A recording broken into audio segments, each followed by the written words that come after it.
हाय दोस्तों, राजस्थान जी के short tricks के चैनल उड़ान सपनों की में आपका फिर से स्वागत है। मैं हूं आपकी दोस्त रेनू और आज मैं आपके लिए कोई इन्फॉर्मेशन या शॉर्ट ट्रिक्स लेकर नहीं आई हूं। इस वीडियो में मैं आपके साथ आपके अंतर्मन की बातों के साथ कुछ मोटिवेशनल शब्द जो कि आपको थोड़ा बहुत भी मोटिवेट कर पाएंगे उसके संदर्भ में कुछ चर्चा करेंगे। आइए बातें करते हैं।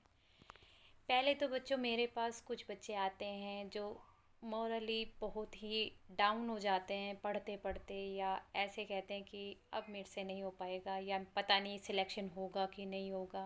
बेटा, ये बातें सबके मन में आती हैं, डर सबको लगता है। माउंटेन ड्यू का एक एडवर्टाइजमेंट भी आपने देखा भी होगा, बहुत ही प्रसिद्ध है कि डर सबको लगता है, गला सबका सूखता है, पर डर के आगे जीत है। ये कहावत बेटा बहुत अच्छी है, इसको अपनी लाइफ में अप्लाई करो। मैंने खुद ने अप्लाई किया है। आप ये मत सोचिएगा कि मैं उठ के ऐसे ही आपको तैयारी कराने लग गई हूँ, नहीं। मैं खुद आरएस एस्पिरेंट रही हूँ, मैंने 2 बार इंटरव्यू फेस किया है। आज मैं आपके साथ अपनी कुछ जो बातें मैंने खुद ने फील की हैं, मैंने फेस की हैं, वो सहज रूप से आपके साथ शेयर कर रही हूँ, आपके बहुत काम आएंगी। बेटा, हर तैयारी आपका कमिटमेंट मांगती है। एक दिन में किसी को कुछ नहीं मिलता। जीवन की डोर सहज सहज फले है, इसको सींचना सीखो। जीवन की डोर सहज सहज फले है, इसको सींचना सीखो। एक दिन में तो माली भी फूल नहीं उगा सकता, ठीक है। पेड़ को फलित होने में जितना समय लगता है बेटा, उतनी ही आपकी तैयारी में समय लगता है। हर दिन आपको कुंदन बनाता है, सोना तप के ही कुंदन बनता है। ऐसे ही आभूषण सीधा ही नहीं बन जाता, उसको बहुत जलना तपना पड़ता है। आप अपने आप को तपाइए। एक दूसरी चीज़, बच्चे बहुत क्वेश्चन करते हैं कि मैम हमसे नहीं हो पा रहा है, या पता नहीं याद हो रहा है कि नहीं हो रहा है, ये समझ नहीं आ रहा है। बेटा, आपका काम सिर्फ याद करना है, करते रहो। जब आप क्वेश्चन फिल करोगे तो आपको चीज़ें अपने आप याद आ जाएंगी, क्योंकि वो आपके मेरू रज्जु में स्टोर्ड है, ठीक है। जब पुश करते हो तो वो चीज़ें इनर आउट हो जाती हैं और आप लिख पाते हो, ठीक है।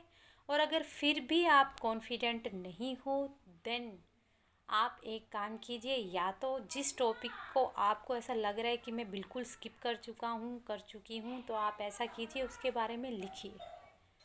4 लाइनें लिखिए, 5 लाइनें लिखिए, थोड़ा सा लिखिए। जो चीज़ें याद हैं वो लिख पाएंगे, जो नहीं है उसको रिकॉल कीजिए, फिर से याद हो जाएंगी, ठीक है। सहज सहज फले तो मीठा होए, कच्चे आम कहाँ किसके काम आते हैं। ऐसे ही वाणी आपको भी काम आएंगी, ठीक है। जिस प्रकार हर कार्य को करने में आपको गिरना पड़ता है, संभलना पड़ता है, उसी प्रकार आपको पढ़ने में भी गिरना और संभलना पड़ेगा। अगर सीख ही लेनी है तो चींटियों से ले।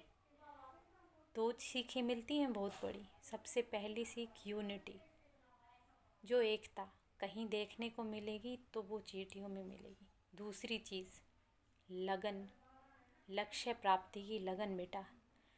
जो वो कार्य करने लगती हैं, गिरती हैं, चलती हैं, फिर संभलती हैं, फिर चलती हैं, फिर संभलती हैं।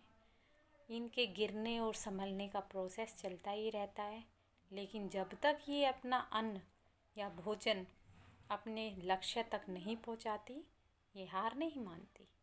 तो आप भी गिरिए, संभलिए और चलते रहिए।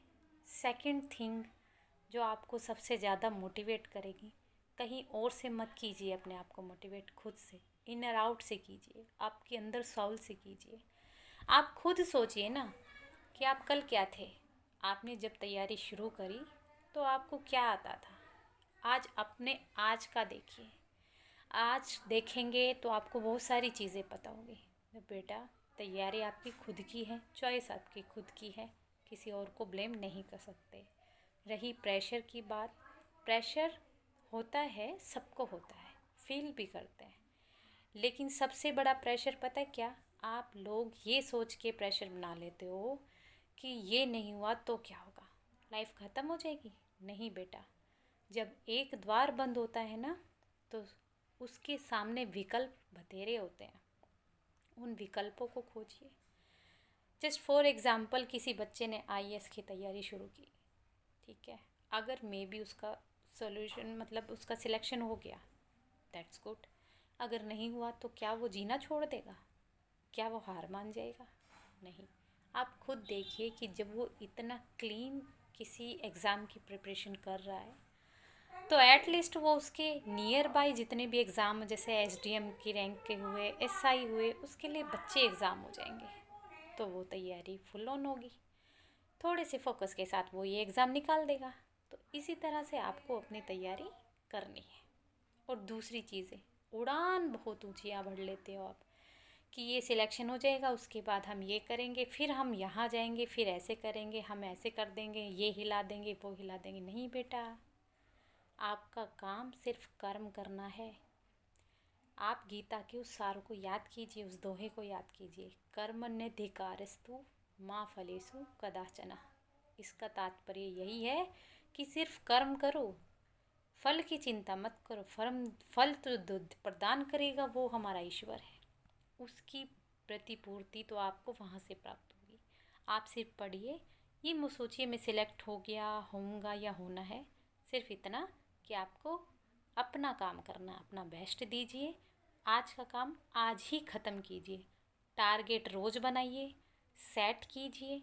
अगर इसमें हेल्प चाहिए तो आप प्लीज़ मुझे कमेंट सेक्शन में लिख के भेजिए, मैं आपका शेड्यूल भी बना देती हूँ कि किस तरह आपको शेड्यूल बनाना है, किस तरह फेस करना है। उसके बाद आपकी हर प्रिपरेशन में आपको बहुत हेल्प होगी। Daily wise time table set करना होता है, उस टारगेट को कंप्लीट करना होता है, टाइम टेबल अकॉर्डिंग ही चलना होता है। टाइम मेज़र नहीं मायने रखता बेटा, आपका जो टारगेट है वो मैटर करता है। ओके, आई होप ये वीडियो आपके काम आएगी, और अगर अच्छी लगे तो लाइक, सब्सक्राइब, शेयर करना ना भूलिएगा। इसी तरह की मोटिवेशनल वीडियो मैं आपको ज़रूर देती रहूँगी। आई होप कि ये आपके जीवन में थोड़ी बहुत हेल्पफुल होंगी। Thank you for watching me.